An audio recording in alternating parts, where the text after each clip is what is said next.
Hare Krishna. So we welcome everyone for the Sunday satsang. So for today,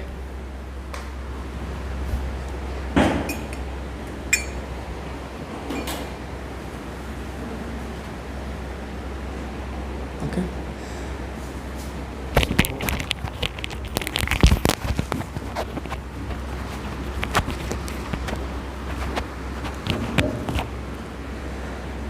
Hare Krishna. So thank you everyone for coming, because today everyone is busy with some other thing which is fair. So still you all came. We are very happy that you came. So today we are going to discuss about a topic, is spirituality subjective? Interesting topic, because everyone have different opinions. They say this is spirituality, that is spirituality, do this, do that, so many opinions they give. But actually what is spirituality? So then it should be subjective or objective. That is the discussion today. So before we start, we offer our obeisances to Srila Prabhupada. This presentation is based on the teachings of Prabhupada.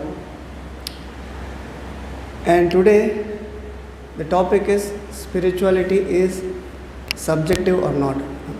So first of all, what is subjective? So something that is based on personal opinions, feelings or experiments. So opinions. So generally, everyone, they like to give opinions. So like I may have opinion on something, but you may have a different opinion on something. I may feel good by doing something, you may not feel good by doing the same thing. So then when it comes to reality, it cannot be like this.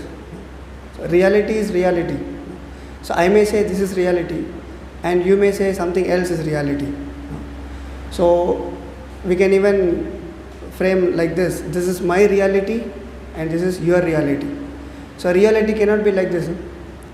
So it cannot be my reality, your reality. Reality is reality. So in any place, time, circumstances, anywhere, it is same. So it cannot be like this. So then opinion we can give for many other things, but spirituality, it is beyond our experience, beyond our senses.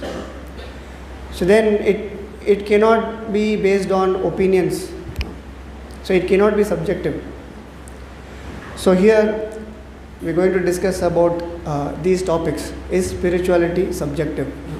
So we see a short introduction. Then there are many misconceptions about spirituality.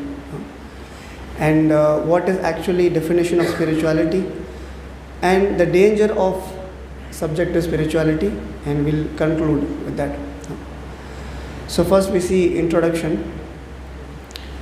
So in today's world, spirituality is often seen as a personal and flexible concept.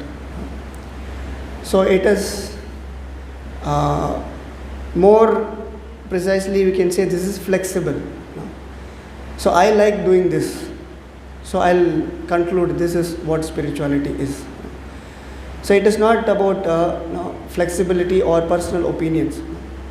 Like we discussed before, personal opinions we can give on many different things. Like if someone is sick, so I can suggest that you take this medicine, you take this medicine. So I have been to some doctor, they prescribe this, you can take this medicine. This is some simple thing. For example, I close my door, some sound is coming, you put some oil. These are all some basic things, material things. So in this we can give opinions. But when it comes to spirituality, there the question comes, should we take opinion or not? So then in Sanskrit there is one term, it's called Ardha Kukuti Nyaya. So here we said flexible concept.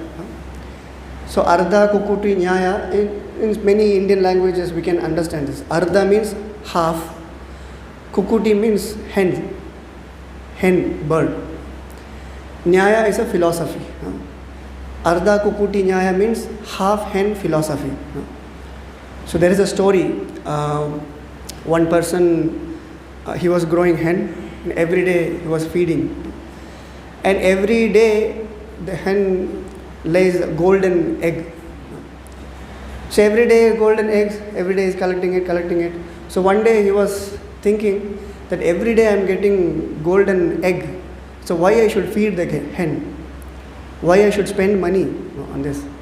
So then what he did, he cut the hen into half. What will happen? Hen will die. So we take only which is flexible for us. So whatever is not flexible, we remove. So this is called Ardha Kukuti Nyaya. So here it is said,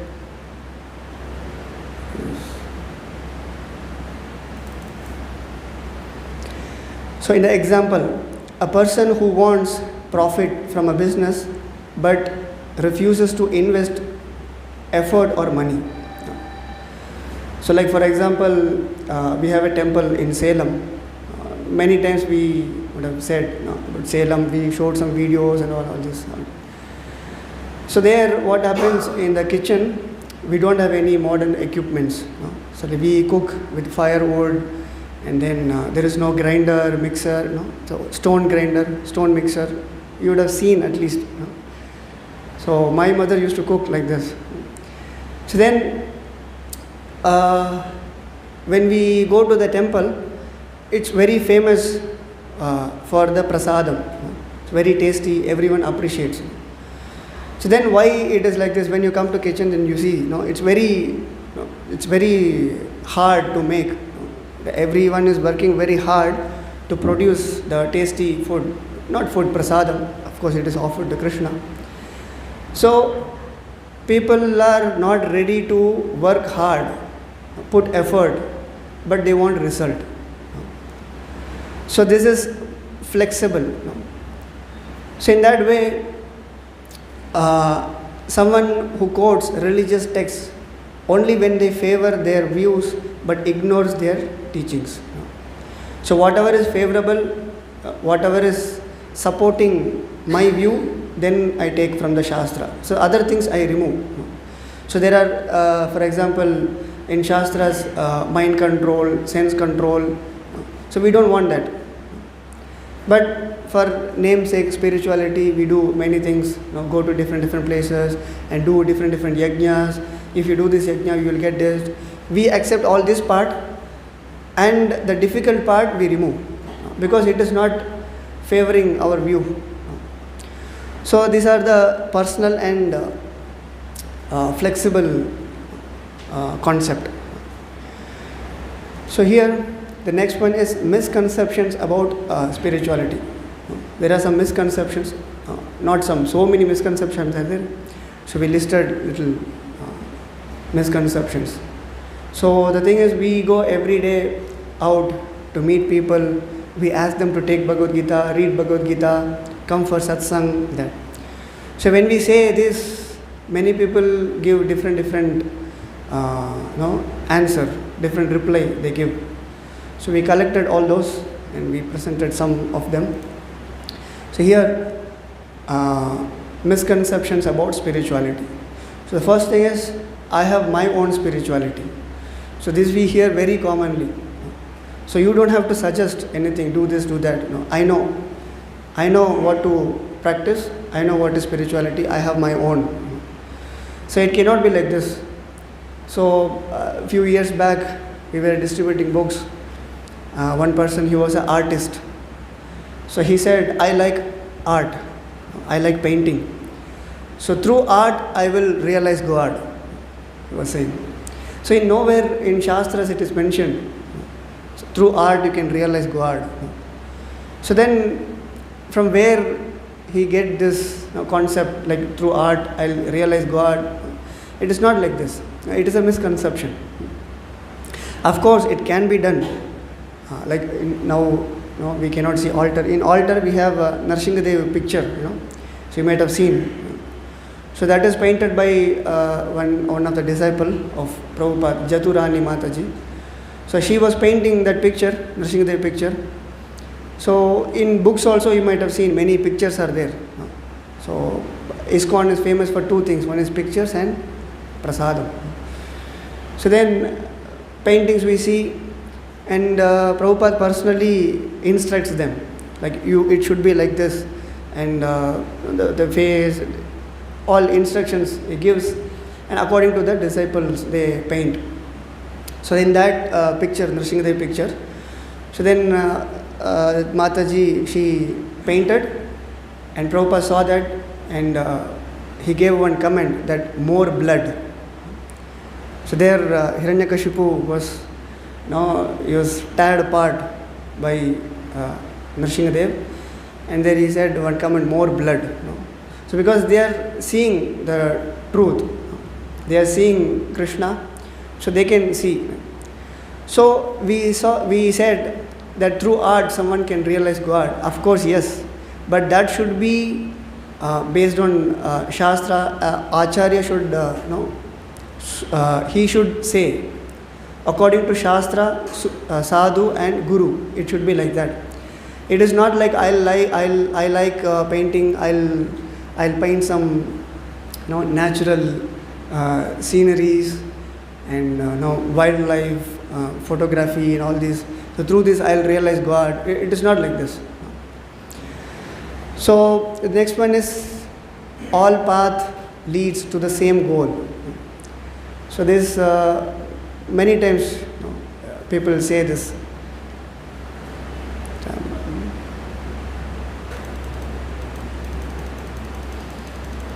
So different people have different path. So I like this. So I want to practice spirituality in this way, in this path. So there are many paths. So but all path leads to the same goal. This is a misconception. So like for example, after 2 months we are planning to go for a yatra to Mayapur. So we take a particular train for that to go to a particular place. It is not that any train I take it will lead to the same destination. It's not like this. So in that way, many people they like to follow a different path, but it is not like that.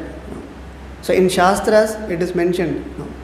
So even for example, materially, if someone wants a good health, you worship Surya, sun god, and there are some prescriptions. So in that way, if you want to reach an ultimate goal, like if you want liberate yourself from this material existence, so that's why Krishna's another name is Mukunda. Mukunda means one who gives mukti. So then we have to follow the procedures, the instructions given in the Shastras. So according to that we have to lead. So then we get the proper result. So otherwise whatever I like, whatever path I like, I choose, I go, then I'll reach the same destination. It's not like this. So many people say you worship any god, actually God is one. So there are many demigods. So you worship and then you will reach the same destination. It's not like this. And people say, especially when we go book distribution, they say, no, I don't have to read any books, it comes from inside. So there is one famous philosopher, you might have seen in the YouTube.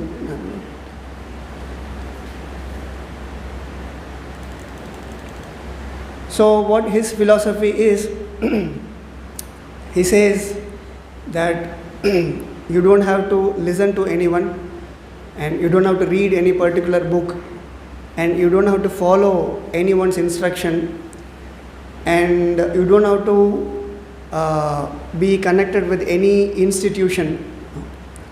So you just follow your mind, he's saying. So indirectly what he means is, he is trying to promote something. He is trying to give some message. So you don't have to follow anything, you don't have to listen to anything, you don't have to connect to any institution, you don't have to read books. So why you are saying this? Because people, you want people to listen to you. Correct? So then otherwise why we have to say all these things? So you don't have to read anything and you don't have to follow anything, but do what I say. So it is not like this. So then people say, no, why to read Bhagavad Gita? These things. So it is not making sense. So if we read Bhagavad Gita, in every verse we can connect with our life. So these are major misconceptions about spirituality. Everyone has their own opinions and all this. And they say, just sit and meditate. What we will meditate? So when our mind is not under control, when the senses are not under control, we cannot sit and meditate. So we cannot just sit for 5 minutes. We sit and close our eyes and meditate, and in 5 minutes we'll sleep. So we cannot meditate. So for that, mind control, sense control, the Ashtanga Yoga, it is mentioned. There are 8 angas are there. So first is Yama, Niyama, then Asana, Dhyana, then comes Dhyana, meditation. So it is step-by-step process. So when our mind is not controlled, we cannot do it. Like for example, a person is standing behind, he is always saying something, no, enough, stop the lecture, go there, speak to this person, see this. If someone is saying constantly something, I am disturbed. So in that way, our mind is not allowing us to do a thing with full focus. So always mind is saying that do this, do that, go there, eat this, see this. So our mind is not under control, so we cannot meditate. So for that, the basic, the basement, that is very important for the building to sustain. So the mind control, sense control, because people, they don't want to hear all these things. So because I am not able to control my senses and mind, so the Shastras is saying that, so I'll reject it. I'll propose something opposite. So you don't have to do this. You just sit and meditate. So these things are, so then there are more. Just help poor people, they say. Feed the poor. So in Tamil they say, if you make poor people happy, then in that way you can see God. So it is not like this. So how we can make poor people happy? So actually we want to make everyone happy, not only poor people. Like for example, if you want to help poor people, how we can help? We can give them some food, we can give them some medical help. So it is all temporary, bodily things, temporary things. So if you give food to a poor people, after a few hours, again they will feel hungry. Again we have to give food. So how long we can give? How long we live? Now if we die, then what we will do? If they die, what we will do? So this is all temporary things. So we can help them ultimately by giving the knowledge of Bhagavad Gita. And of course, as we said, it is not only for poor people, it is for everyone. Anyone can come, poor people can come, rich people can come. So there is no bar, there is no religious bar, there is no caste, creed, anything. So anyone can come. So we want to help anyone, everyone. So in that way, helping poor people by giving some mundane needs, so this is not actually spirituality. So then they say, just be peaceful. No, we cannot be peaceful. So in Bhagavad Gita it is said, Nasti buddhir ayuktasya nacha ayuktasya bhavana nacha bhavayata shantir ashantasya kuta sukham. So we cannot be peaceful or happy when we are not connected to the Supreme. So the translation is, one who is not connected with the Supreme in Krishna consciousness can have neither transcendental intelligence nor a steady mind, without which there is no possibility of peace. And how can there be any happiness without peace? So we have to have a transcendental intelligence. So intelligent doesn't mean just the material intelligence, So someone might have studied doctorate, PhD, research, so many things, but we cannot say that he is an intelligent person. So what is knowledge is to understand the soul, the spiritual matter, and how to liberate from this material world. So this is actually knowledge. Knowledge will take us out from this ignorance and put us in the light. So but this material knowledge, this will bind us more in this material world. That is ignorance. So that is not the intelligence we are talking about. This is transcendental intelligence. This is spiritual intelligence. So when we have spiritual intelligence and a steady mind, then only we can have peace. So otherwise we are always disturbed. So then just be austere. So the austerity also has a purpose. So it is said, how does it start? Aradito yadi hari tapasa tatah kim, na aradito yadi hari tapasa tatah kim. So if someone is doing austerity, the ultimate end should be aradito yadi hari. So if someone is worshipping Hari, Krishna, so then already you are worshipping Krishna, then why to do austerity? Then the other next line is na aradito yadi hari tapasa tatah kim. So you are doing austerity and at the end you are not worshipping Hari. Then what is the use of your austerity? So in that way, austerity, just austere, just for namesake, I am austere. So this is not spiritual life. So the austerity also has a purpose. And they say universal brotherhood. So everyone you see as a brother, everyone, universal brotherhood. So but till we accept the universal father, so there is no question of accepting a brotherhood. So Krishna says in Bhagavad Gita that aham bija pradapida. So I am the seed giving father of everyone.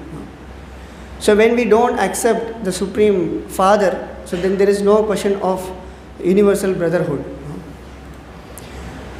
So the next one is to do whatever makes you feel good. So feel good, this is all in a bodily, sensual platform. I may see something, I may hear something, I feel good. I may touch something, I feel good. So this is all in a bodily platform, sensual platform. Like if I hear some good music, so I feel good. This is in a mental platform. And someone may be in an intellectual platform. So they may try to solve some complicated puzzle, try to solve some complicated things. This is intellectual pleasure. So this is all in a bodily, mental and intellectual platform. But we might have heard that we are soul. So we are covered with two bodies, gross body and subtle body. The gross body is made of earth, water, fire, air, ether, and the subtle body is mind, intelligence and ego. So whatever is connected to this gross and subtle, so this is all in a mundane platform, material platform. So but what makes you feel good? So this question is based on this mundane platform, material platform.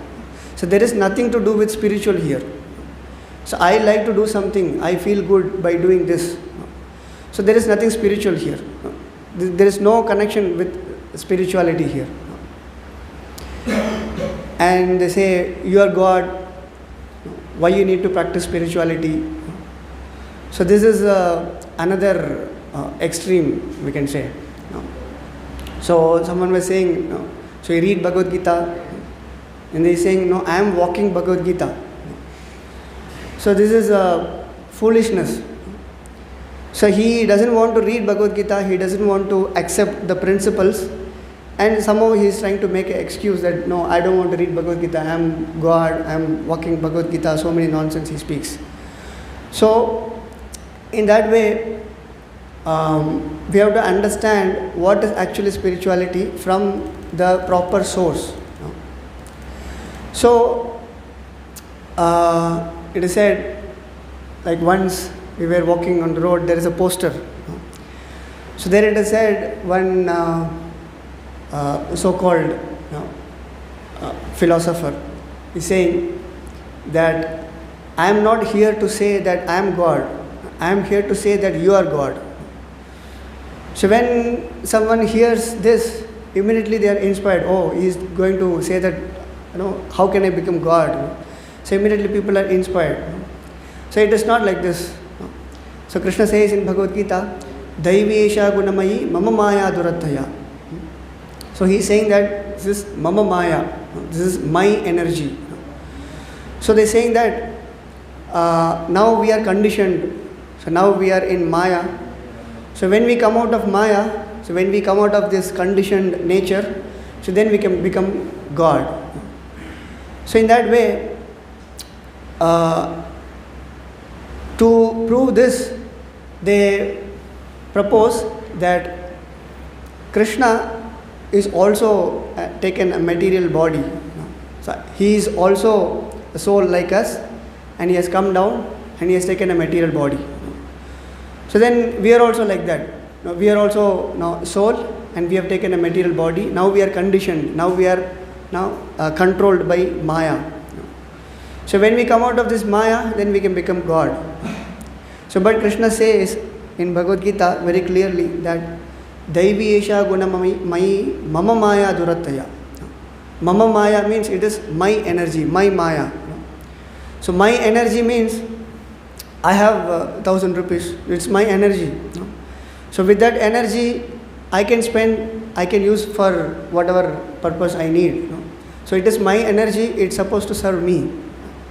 So Krishna is saying very clearly that this is my energy, my Maya, Mama Maya Durattaya. So it is a very big misconception that Krishna is taken a material body, he is under Maya. So then we are also like that. So when we come out of this conditioned nature, when we come out of Maya, then we can become God. So this is foolishness actually. And they say that, so I am not saying that I am God, my followers are saying. My followers are saying that he is God. So a proper guru, he should condemn. He should condemn the followers that if he is saying that I am God, no, I am not God. So in Shastras it is said, Sakshad Haritvena Samasta Shastrai. So Guru is as good as God, but he is not God. So in that way, if a followers, if he says that now he is God, then immediately Guru should condemn them. Immediately he should correct them. So when Prabhupada time, there was some disciples, so they started writing and they started promoting that Prabhupada is Krishna and his avatar, like that. And immediately Prabhupada started speaking so heavily, and he started, he removed them from the movement. So that is a proper acharya, proper guru. So guru, he should say that I am servant of God. He is a surrendered, he is a surrendered person. He is showing us how to surrender to Krishna. So Krishna says that you surrender unto me, and Guru should say that you surrender to Krishna. Guru should not say that you surrender unto me. So in that way, this is a very big misconception that you are God, you don't need to practice spirituality. It's not like this. So now, you see, here this person is meditating, sitting on the water, but nowhere it is mentioned. So we have to follow according to Shastra, Guru, Sadhu and Shastra. So the next topic, definition of spirituality. What is actually spirituality? So now there are so many misconceptions.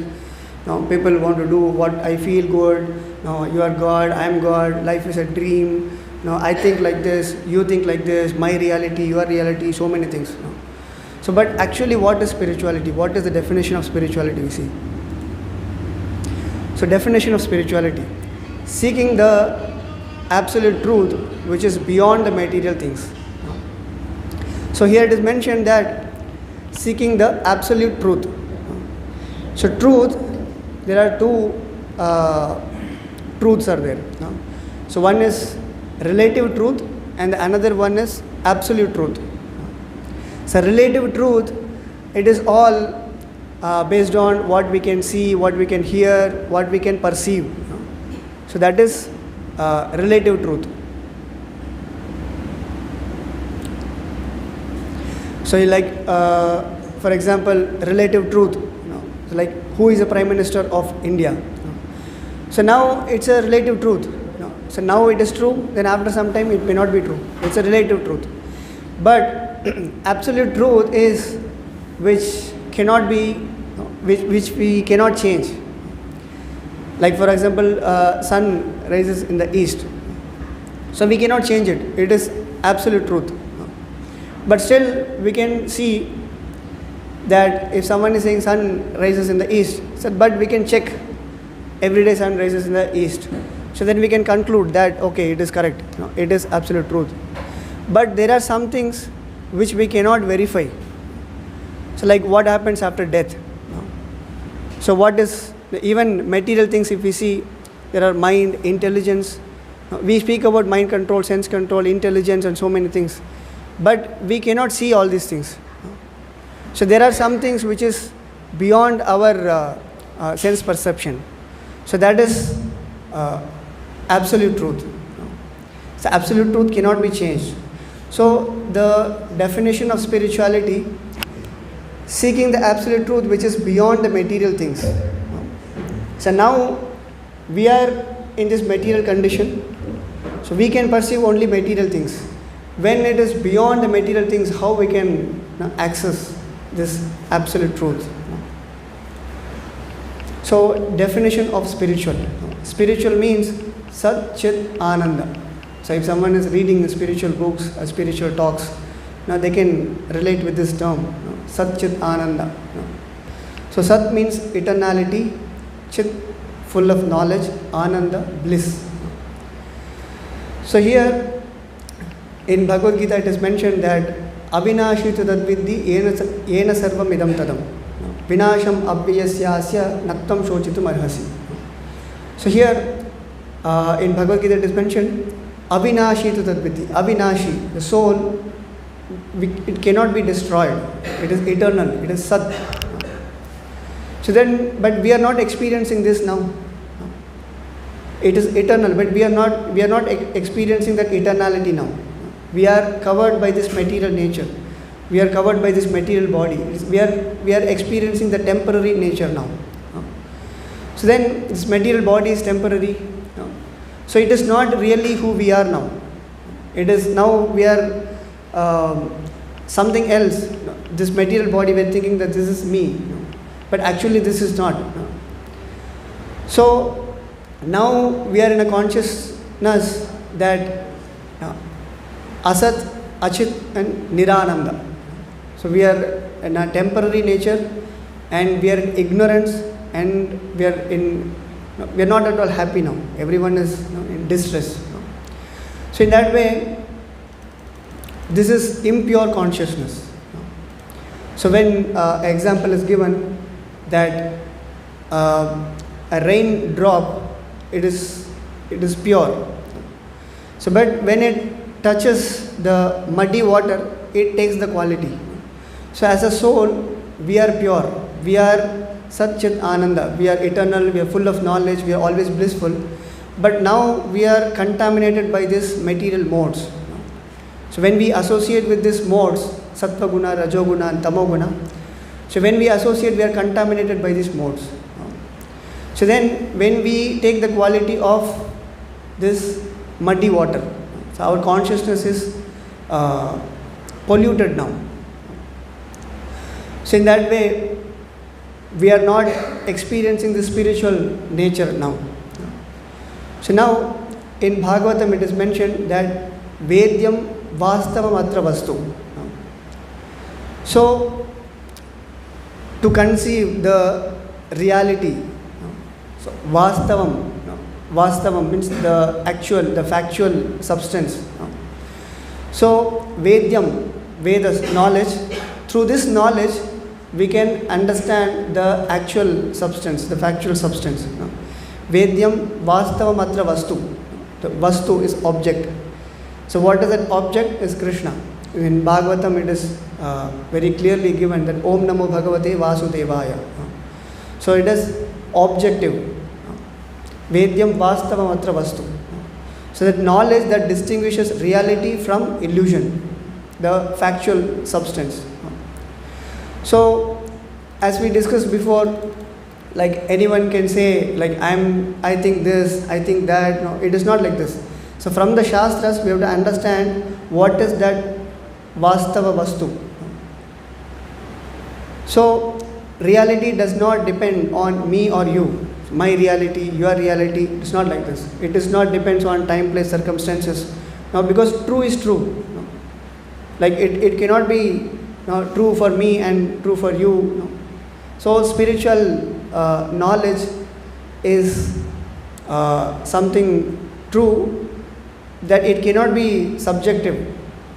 I think it is like this. So from the Shastras, we have to understand clearly that what is actual spirituality. So here it is given in the 15th chapter, it is mentioned that this material world is a perverted reflection of spiritual world. So it is said Urdhva Moolam Adha Shakha. So Urdhva means upward. So what tilak we wear, it is called as Urdhva Pundra. Means it going upward. So Urdhva means upward. Urdhva Moolam. Moolam means the source. And if you understand the Shaka means branches. So if you try to understand this statement that Urdhva Moolam Adha Shakham Ashwattham Prahurevacha, the tree which is growing from upward to downward, the branches are going towards down.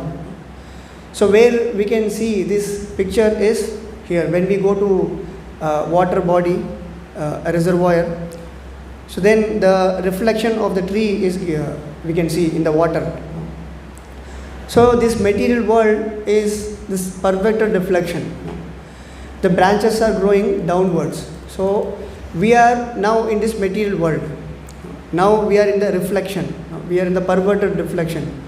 So when we are stuck in the perverted reflection, so we cannot understand the reality. So here if you see the picture, the reality is the tree and the perverted reflection is the reflection which is in the water.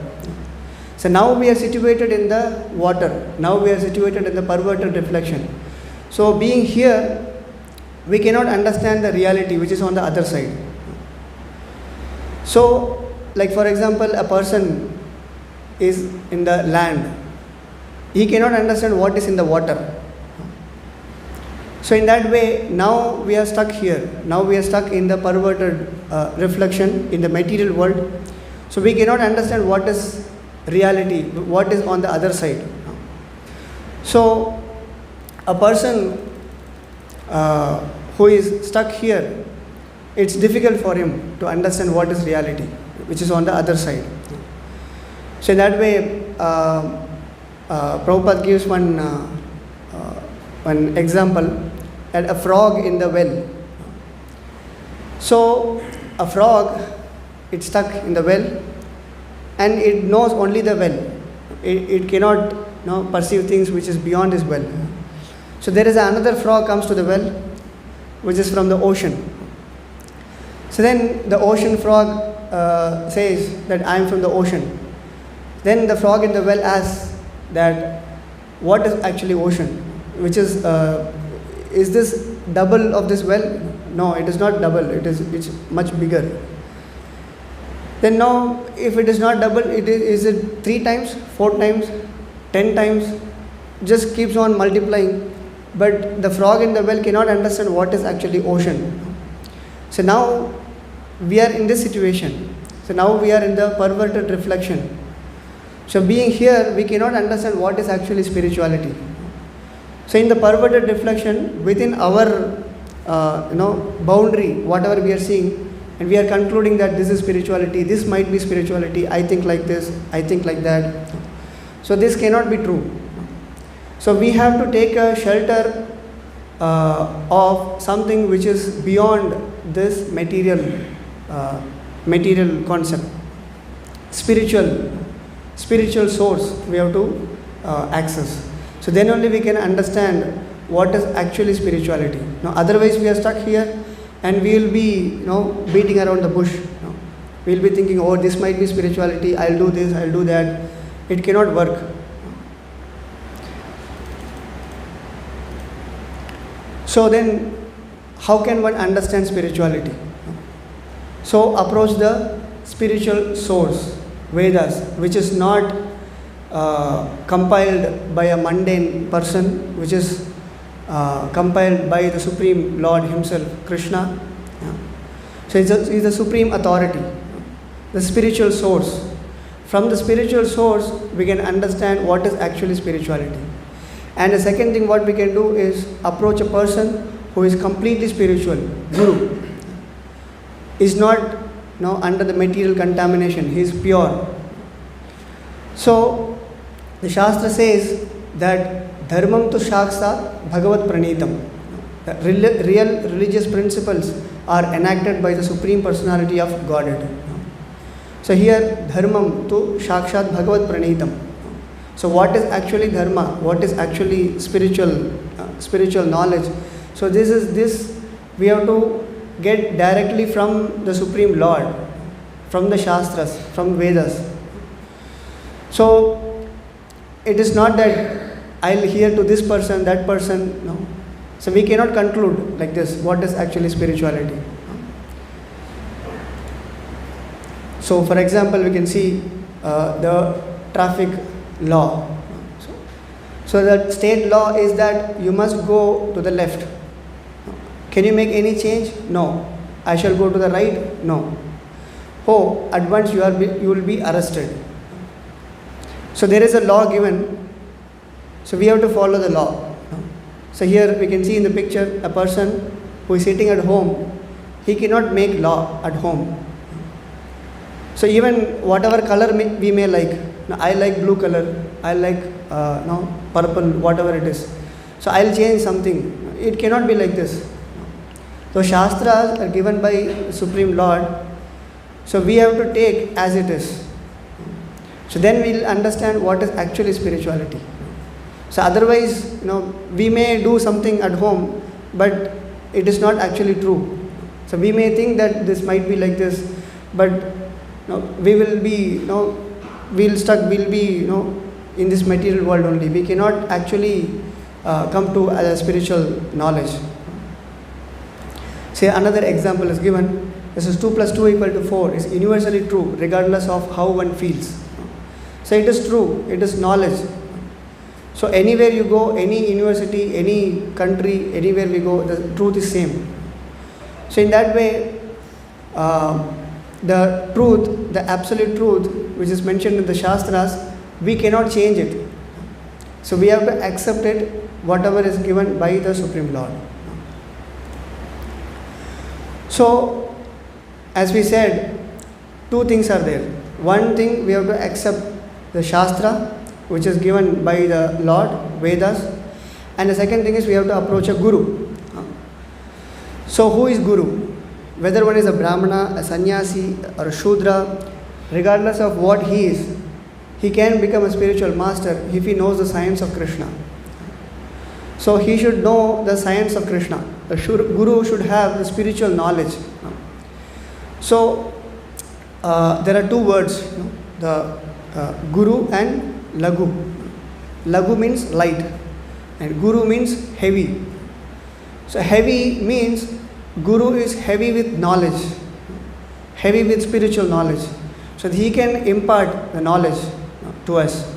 So when we approach a person who is completely pure, who is completely spiritual, he is not at all in the material boundary. He is not materially contaminated. So when we approach a person who is spiritual, then we can understand what is actually spiritual knowledge. So then, how to become pure? It is mentioned that in Bhagavad Gita, Vitaraga Bhaya Krodha Manmaya Mam Upashatah Bhavo Jnana Tapasa Puta Madbhava Magataha. So the translation is being freed from attachment, fear and anger, being fully absorbed in me and taking refuge in me. Many persons in the past became purified by knowledge of me, and thus they all attain transcendental love for me. So here the word, it is highlighted, Madbhava Magataha. So he becomes transcendental, being freed from attachment, fear and anger, being absorbed in me, taking refuge in me. He is fully surrendered to the Supreme Lord. A guru who is fully surrendered, he is always absorbed in spiritual thoughts. He is always absorbed in spiritual. He is not contaminated by this material nature. So he can give guidance. He can instruct us what is actually spirituality. Not anyone cannot give this knowledge, spiritual knowledge. So the person who is instructing guru, he should have this knowledge, heavy with knowledge, spiritual knowledge. That is a qualification of a guru. So in the Bhagavad Gita 4th chapter 34, it is mentioned that Tad Viddhi Pranipatena Pariprashnena Sevaya Upadekshanti Jnanam Jnaninas Tatpadarshinaha. Just try to learn the truth by approaching a spiritual master. Inquire from him submissively and render service unto him. The self-realized souls can impart knowledge unto you because they have seen the truth. So the spiritual person, a guru, he is Tatpadarshi. Tatpadarshi means they have seen the truth. So they are seeing what is actually spirituality. So when someone is seeing, so then he can actually give this knowledge. Not any mundane person who is an artist, who is anyone. He is not in the material platform, guru. Guru is in the spiritual platform. He is fully spiritualized. So he can give actually what is spiritual knowledge. So here the next topic is the danger of subjective spirituality. So what danger by accepting the subjective spirituality? The danger of subjective spirituality, when people reject the absolute truth and invent their own spirituality, they are misled into further bondage, although they think that they are progressing. So someone may think that this is spirituality, I'll follow this path, that path, so many misconceptions, but they may follow in the name of spirituality, but they will not advance in spiritual life. Like for example, someone is going on a boat, but still the anchor is there. Till we release the anchor, we cannot move. We can plow for a whole night, but we cannot move further. So in that way, we have to understand what is actually spirituality and we have to proceed in that way. So otherwise, we will be plowing, but we will not go anywhere. So this will lead us into further bondage. So the point of practicing spirituality is to liberate ourselves. So to liberate from this birth, death, old age and disease, to release us from this samsara chakra. So when the point is not achieved, in the name of spirituality we just practice something, but it is not, it is just vyartha, we can say, it is just useless. We can just satisfy ourselves that, okay, I am practicing spirituality, but it is not actually spirituality. It is not authorized by any source.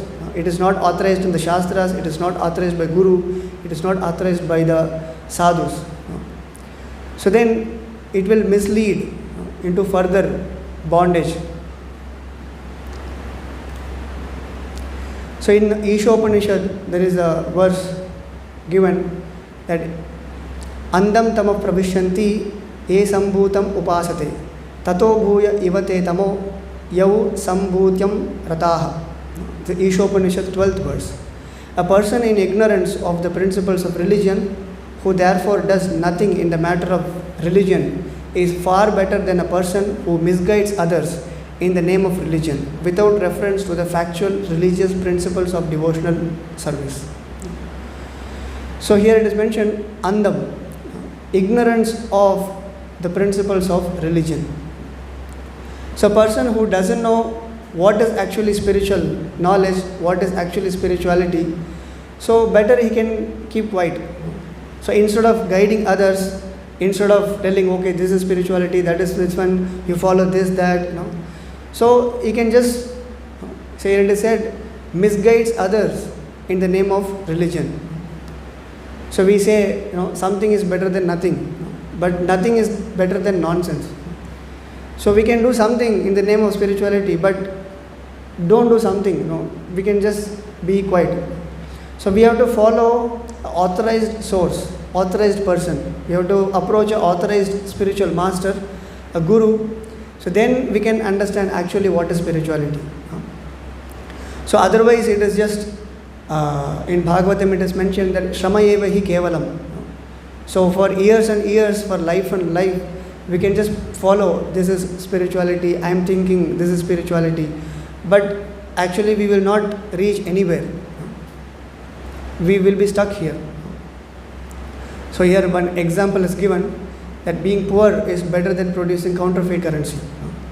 So I am poor, okay, I am satisfied, okay. So a person who doesn't know spirituality, just, I don't know what is spirituality. But here, producing counterfeit currency to show that, okay, I have money. But actually it is not accepted by the bank. So in that way, you can say many things, but this is like this, like that, but it is not authorized by the Shastras. So it is not authorized by the Reserve Bank. We can say that I have a lot of money, but actually it has no value. So in that way, spirituality means it should take us out from this material existence. It should put us in our original nature, Satchit Ananda, eternal knowledge and bliss. So otherwise, we can just follow in the name of spiritual knowledge, but it is not actually spiritual. It is all in the mental platform. So in Bhagavatam there is one verse, Natevitu swartagatim hi Vishnum durashayaye bhagiratamanilah andayatandhir upaniyamanas tepi shatantram urudam nibaddha. As a blind man guided by another blind man miss the right path and fall into a ditch. So people are blind, people are ignorant. So in the previous verse we saw Andha. Andha means ignorant of spiritual knowledge. A person who is ignorant of spiritual knowledge, he cannot guide others. A person who himself is tied by rope, he cannot release others. If you want to release others, you have to be free. So you yourself are tied, then we cannot release others. So in that way, people are in ignorance. They don't know what is spirituality. So then it is better not to guide. You try to follow the Shastra, you try to follow the authorized source. Then we can actually understand what is spirituality. As a blind man guided by another blind man, miss the right path and fall into a ditch. So the result will be falling into the ditch. So the conclusion you can make is spirituality subjective? So we saw many quotes from the Shastras, whom to approach, where to take guidance from the Shastras, from Guru. So it is mentioned that it is not subjective, it is objective. Subjective means we can give many opinions, this, that, but it is all in the material platform. It is not in the spiritual platform.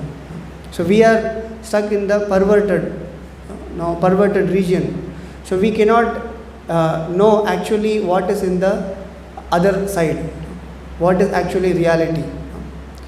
So for intelligent people, the object is one, Krishna. So in the verse we'll see that Vedyam Vastavam Atra Vastu.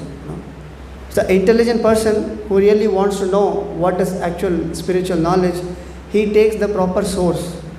He approach a proper person, a proper bona fide spiritual master, and he try to understand what is actual spiritual knowledge. So the conclusion is, so we have to take shelter of Krishna, or we have to take shelter of a person who has taken shelter of Krishna. So that is the proper approach of understanding what is actual spiritual knowledge. So here, philosophically, there are two things, shelter and the sheltered. Ashraya Tattva and the sheltered is Ashrita Tattva. Ashraya Tattva is the supreme shelter. So a child takes shelter of his mother. Krishna is the Ashraya Vigraha, the one who provides shelter. So we have to take shelter of Krishna. So that is the point Shastra emphasizes.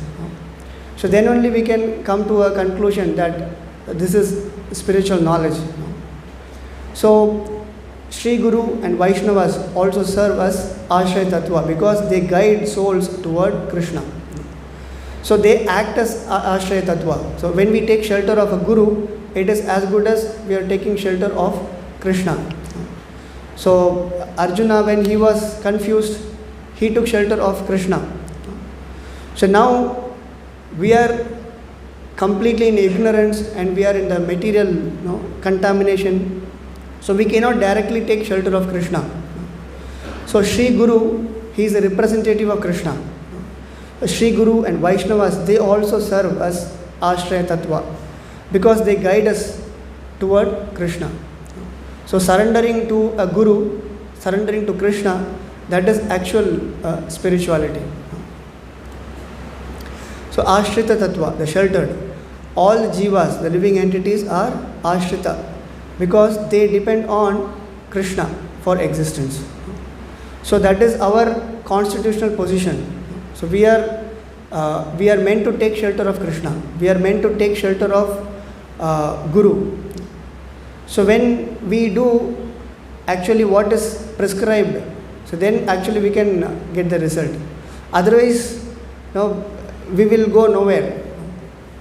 We will be traveling, but there is no destination actually. Sri Guru and pure devotees are Ashrita in one sense because they show by example how to take full shelter of Krishna. So previously we said the Guru, he acts as Ashraya Tattva because we can take shelter of Guru. And in another sense, Guru is also Ashrita because he is showing us how to surrender to Krishna. So there are some verses which is showing us what is spiritual. It is objective. Vyavasayatmika buddhir ekeha kurunandana bahushaka hyanantasya buddhayo vyavasayina.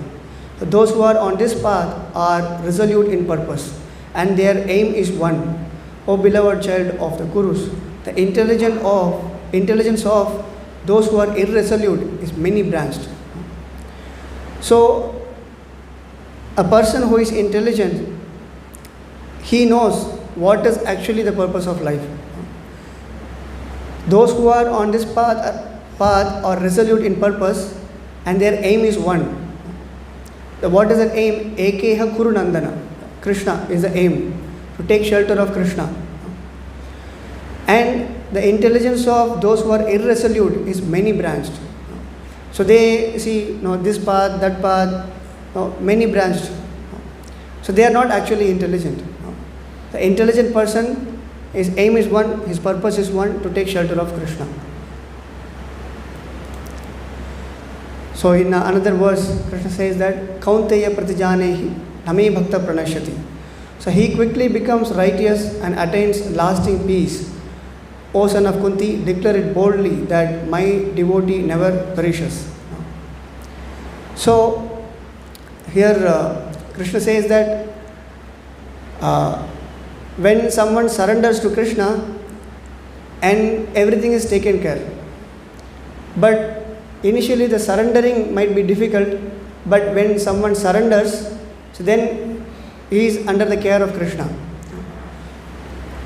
So he is saying that he quickly becomes righteous and attains lasting peace. O son of Kunti, declare it boldly that my devotee never perishes. So in another verse he says, Ananyas chintayanto mam yejana paryupasate tesham nityabhayuktanam yogakshemam vahamyam. But those who always worship me with exclusive devotion, meditating on my transcendental form, to them I carry what they lack and I preserve what they have. So here it is mentioned Ananyas chintayanto mam. So there is no distraction. It is mentioned exclusive devotion to Krishna. So when someone worships Krishna without distraction, exclusive devotion to Krishna, so then I carry what they lack and I preserve what they have. So from Shastras we have to understand what is spiritual knowledge, what is actually spirituality, to take shelter of Krishna. So this is a famous verse many would have heard. Sarvadharman parityajya mamekam sharanam vraja aham tvam sarva papebhyo mokshayishyami ma sudha. Abandon all varieties of religion and just surrender unto me only. I shall deliver you from all sinful reactions, do not fear. So this is actually the purpose of human form of life, to surrender unto Krishna. So now our elders, they might have taught us like you go to temple and do this, do that, but always the motive is you go to temple and you ask for something. So I go to temple, I pray for this, now I want this, I want that. So that is what we are taught. But actually that is not the purpose of practicing spirituality. The practicing spirituality is to surrender to Krishna, to take shelter of Krishna. So we were never taught this, but that is the purpose of human form of life. But still, surrendering to Krishna, it is the, you can say that is at the end. But initially we should have the faith, faith in Guru, faith in Shastras, and you try to learn the truth by approaching a spiritual master. So by learning the truth, by surrendering to Guru, then gradually we surrender to Krishna finally. So it is said, Shravanam, Kirtanam, Vishnu Smaranam, Pada Sevanam, Archanam, Vandanam, Dasyam. Then finally it comes Atma Nivedanam, surrender. But initially we have to hear the Shastras, try to follow the what is prescribed in the Shastras. So then we will come to the part of surrendering to Krishna. So in that way, many people say many things, that spirituality, this thing, that thing, but the ultimate aim of practicing spirituality is to surrender to Krishna. So that is, it is not for any like you can say, like you go to temple, you pray for something, it's like a business deal. So you do something and then you get something. You pray for this and I'll do this and you give me this. It is like a business deal. So many people go to different temples, Tirupati, they go and then they pray. Now I have this problem, I have money problem, you solve this, and then it's like a transaction, business transaction. So this is not actually spirituality. Spirituality is the ultimate end of spiritual knowledge. Spirituality is to surrender unto Krishna. So that is the purpose of human life. So in human form of life, this goal should be achieved. So with this we'll end. Any questions, comments? Can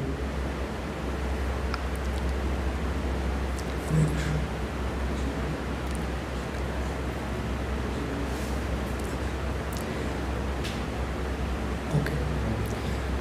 So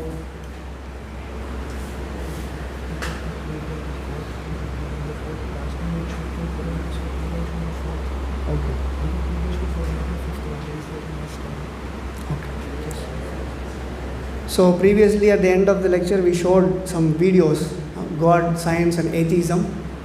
There are different episodes. So 3 you shown. No? So 3 episodes already done. So today we'll play the 4th one. So after this we'll have Kirtan. Okay.